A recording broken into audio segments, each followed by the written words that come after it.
बिस्मिल्लाहिर्रहमानिर्रहीम। Welcome back to lecture number 9 of Tinkercad circuits. पहले मेरा इरादा था कि लेक्चर नंबर 8 के ऊपर ही टिंकरकैड की सीरीज़ को एंड कर दिया जाए, लेकिन फिर मैंने सोचा कि कुछ चीज़ें और हैं जिन्हें सिखाना चाहिए, जिन्हें लर्न करना ज़रूरी है। आज का प्रोजेक्ट बड़ा मज़े का होने वाला है। हम एक मोशन सेंसर को यूज़ करते हुए एक बेसिक सिक्योरिटी सिस्टम डिज़ाइन करेंगे। हम आते हैं सर्किट्स के ऊपर और यहाँ पर हम एक न्यू सर्किट क्रिएट करेंगे और अब हमारी वर्क स्पेस हमारे सामने ओपन हो जाएगी। तो सबसे पहले हम अपना आर्डिनो बोर्ड ड्रैग करेंगे। तो आर्डिनो बोर्ड हमारे सामने आ चुके हैं और इसके बाद हमें चाहिए एक PIR मोशन सेंसर, राइट। यहाँ पर सेंसर्स अवेलेबल हैं हमारे पास। अगर हम कंपोनेंट्स पेन को नीचे से स्क्रॉल करेंगे तो हमारे सामने कुछ सेंसर्स भी हमें विजिबल हो जाएंगे। हम PIR मोशन सेंसर को यहाँ से ड्रैग करेंगे और अपनी वर्क स्पेस के अंदर ले आएंगे। PIR मोशन सेंसर बेसिकली एक पैसिव इंफ्रारेड मोशन सेंसर है।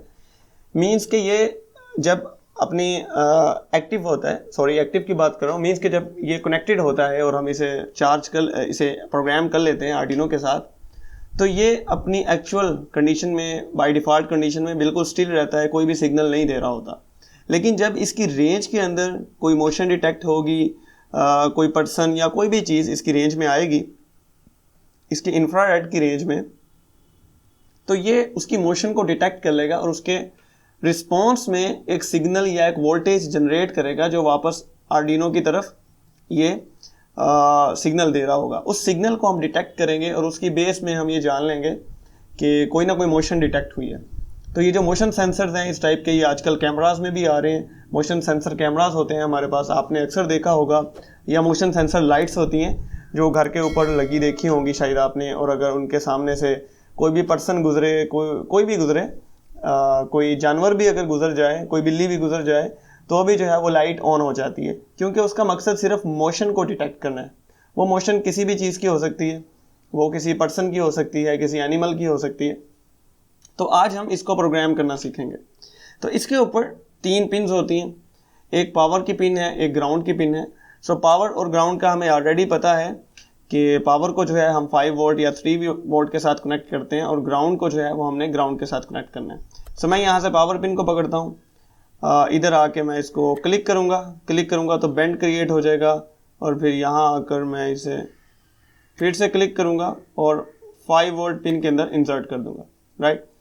इसी तरह मैं यहाँ से ग्राउंड पिन को पकड़ूँगा, यहाँ आकर मैं एक बेंड दूँगा और इसको जो है मैं यहाँ से फिर बेंड देता हूँ और इसे यहाँ ग्राउंड के साथ कनेक्ट कर देता हूँ, ठीक है। और इसको जो है, जो पावर पिन है उसे मैं कलर रेड दे देता हूँ कीबोर्ड से बटन 2 प्रेस करके, और इसको जो है मैं ब्लैक कलर दूंगा 1 प्रेस करके, ठीक है। अब ये जो सिग्नल वायर है ये एक्चुअल वो वायर है जिसके through PIR motion sensor signal send करेगा हमारे आर्डिनो बोर्ड को। हम सिग्नल वायर को पकड़ेंगे और हमें एनालॉग सिग्नल चाहिए, ठीक है। हम इसे आर्डिनो की किसी एनालॉग पिन के साथ कनेक्ट करेंगे। मैं इसे A0 के साथ कनेक्ट कर देता हूँ, ठीक है। और इसका कलर हम चेंज कर देते हैं, इसका कलर हम कर देते हैं ग्रीन, ठीक है। ताकि ये शो हो कि ये हमारे पास सिग्नल पिन है। अब हम आते हैं इसकी प्रोग्रामिंग की तरफ। तो हम जाएंगे अपने कोड सेक्शन में, बल्कि ऐसा करते हैं एक LED भी यहाँ से ले लेते हैं। हम चाहते हैं कि जब भी मोशन डिटेक्ट हो तो वो LED हमारे पास ऑन हो जाए। तो मैं एक LED पकड़ता हूँ यहाँ पर और एक रजिस्टर पकड़ लेता हूँ। रजिस्टर को मैं वैल्यू दे देता हूँ 220 ओम, ठीक है। और ये एनोड है मेरे पास, एनोड के साथ पहले रजिस्टर को कनेक्ट करते हैं और फिर रजिस्टर को मैं पिन नंबर 12 के साथ कनेक्ट कर देता हूँ और यहाँ से मैं इसे ग्राउंड पिन के साथ कनेक्ट कर देता हूँ, ठीक है। इस वायर को भी मैं, क्योंकि ये ग्राउंड वायर है, इसे मैं ब्लैक कलर दे देता हूँ, इसे मैं रेड कलर दे दूंगा और यहाँ भी रेड कलर दे दूंगा, राइट।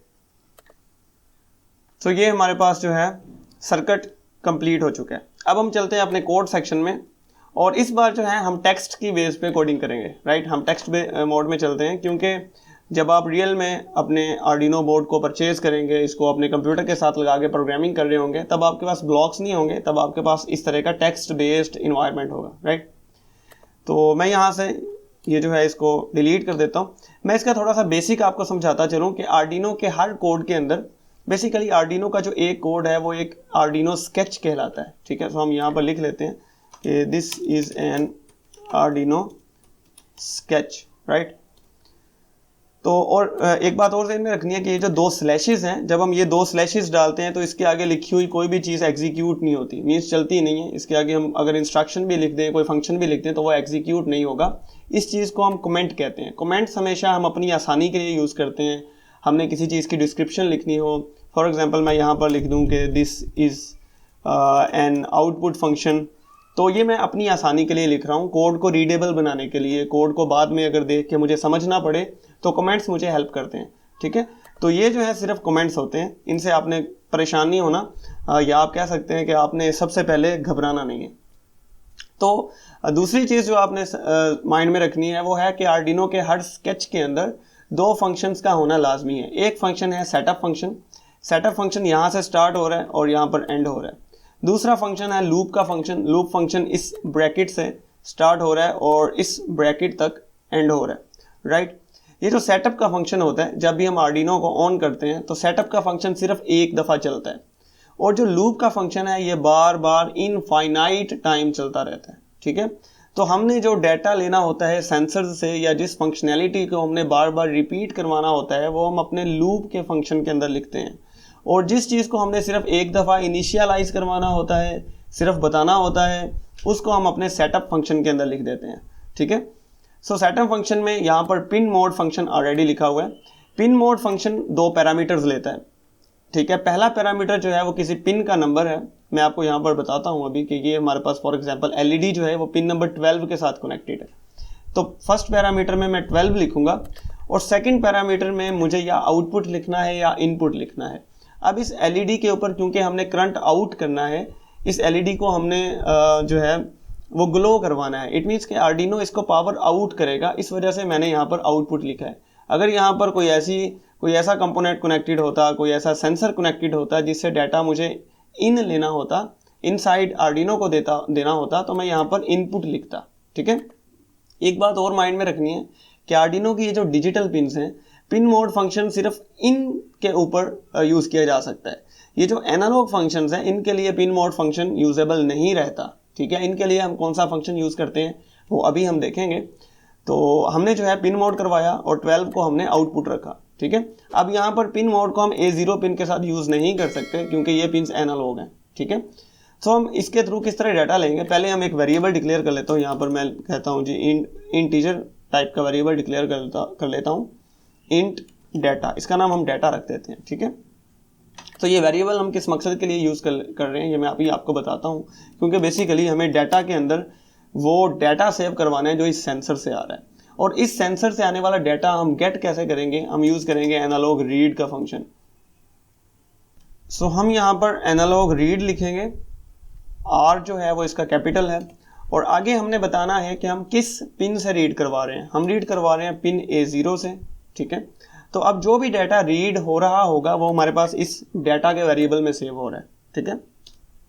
अब अपने करना ये है कि ये जो डाटा का वेरिएबल है ये हमारे पास, क्योंकि ये एनालॉग पिन के थ्रू डाटा ले रहा है, ठीक है। सो हमने पढ़ा था कि एनालॉग सिग्नल की जो रेंज है वो 0 से 1023 के दरमियान होती है। ये हमने अपने लास्ट लेक्चर में देखा था। इट मीन्स कि डाटा के अंदर जो भी वैल्यू आ रही होगी वो 0 से 1023 के दरमियान होगी। अब यहाँ पर हम एक कंडीशनल स्ट्रक्चर लगा लेते हैं कि इफ़ डाटा, अगर डाटा की जो वैल्यू है जो गेट कर रहा है डाटा वो ग्रेटर देन 200 है, हम एक सेफ लिमिट लगा लेते हैं कि अगर 200 से ज़्यादा वैल्यू रीड हो तो ही वो इसको एज आ मोशन काउंट करे, ठीक है। वरना वो बहुत ज़्यादा सेंसिटिव हो जाएगा और हर छोटी मोटी मोशन को डिटेक्ट कर रहा होगा। सो हमने कंडीशन लगा दी कि if data is greater than 200 तो क्या करें, डिजिटल राइट करवा दें। किसके ऊपर, पिन नंबर 12 के ऊपर, क्योंकि हमारी एलईडी कनेक्टेड है पिन नंबर 12 पे। और क्या राइट करवाएं, हाई सिग्नल राइट करवाएं, ठीक है। इट मीन्स कि जैसे ही डाटा वो 200 से ज़्यादा रीड करें तो डिजिटल राइट के फंक्शन के थ्रू जो 12 पिन के ऊपर एलईडी कनेक्टेड है उसको ऑन हो जाना चाहिए, उसको हाई सिग्नल उसके ऊपर जनरेट हो जाना चाहिए, राइट। सो HIGH और G भी हमें कैपिटल डालना है, तो मैं यहाँ पर G को कैपिटल कर देता हूँ, ठीक है। If data is greater than 200 तो एलईडी को हाई कर दें, और एल्स के केस में, एल्स का मतलब है कि इसके अलावा अगर कोई कंडीशन हो तो वो क्या करेगा, इसी लाइन को हम कॉपी कर लेते हैं और यहाँ पर 12 के ऊपर लो सिग्नल जनरेट करें। मीन्स कि इसके अलावा अगर हो कोई कंडीशन, इसके अलावा कंडीशन यही हो सकती है कि वैल्यू 200 से वो कम है, तो उस केस में एलईडी को वो लो रहने देगा, राइट। सो ये हमारा कोड कंप्लीट हो चुका है। हम इसे टेस्ट करते हैं। सिमुलेशन को मैं यहाँ से रन करता हूँ, तो कोड को मैं थोड़ा सा ड्रैग करके, बल्कि कोड को मैं यहाँ से मिनिमाइज कर देता हूँ। तो अब मैं इस सेंसर के ऊपर क्लिक करूँगा। जैसे ही क्लिक करूँगा इस सेंसर की रेंज मेरे सामने शो हो जाएगी और एक ऑब्जेक्ट मुझे शो होगा, ठीक है। ये जो सर्कल है ये बेसिकली एक ऑब्जेक्ट है। जैसे ही मैं इस ऑब्जेक्ट को मूव करूँगा तो अब ये ऑब्जेक्ट क्योंकि इस सेंसर की रेंज के अंदर है तो वो इसकी रेंज के अंदर मूव करेगा, तो ये सेंसर इसको डिटेक्ट करेगा, ठीक है। मैं इसे मूव करता हूँ तो आप देख रहे हैं जैसे ही मैं इसे मूव कर रहा हूँ एलईडी जो है वो ऑन हो रही है, राइट। और जब मैं इसे छोड़ दूंगा तो एलईडी को ऑफ हो जाना चाहिए। मैंने इसे छोड़ दिया है और एलईडी जो है वो ऑफ हो चुकी है, ठीक है। अब मैं इसे दोबारा से अगर इसको डिस्टर्ब करूं तो ये फिर से जो है एलईडी जो है वो ऑन शो कर रहा है, लेकिन जब मैं इसे छोड़ दूंगा तो इसे जो है अब ऑफ हो जाना चाहिए, ठीक है। ये कुछ देर बाद ऑफ होता है। तो मैं सिमुलेशन को स्टॉप करता हूं और अगर हम यहाँ पर लगाएं कि डाटा इफ ग्रेटर देन 500, अगर 500 से ग्रेटर हो तभी जो है इसको हाई होना चाहिए। अब हम देखते हैं कि इसके ऊपर किस तरह से ये इफेक्ट करता है। मैं सिमुलेशन को स्टार्ट करता हूँ, कोड को मिनिमाइज कर देते हैं और जो है इसे मैं, ये ऑफ हो चुकी है अभी एलईडी है। अच्छा, मैं इसे बहुत हल्का सा पुश देने की कोशिश कर रहा हूँ। मैं ये चाहता हूँ कि बिल्कुल हल्की सी मोशन जनरेट हो ताकि ये इसे उसे डिटेक्ट ना कर सके। तो मैं इसकी लिमिट थोड़ी सी और बढ़ाता हूँ। मुझे लगता है ये काफ़ी सेंसिटिविटी जो है शो कर रहा है सिमुलेशन के अंदर। अगर 1000 से ज़्यादा हो तो ही जो है एलईडी को ऑन होना चाहिए। अब देखते हैं कि अब जो है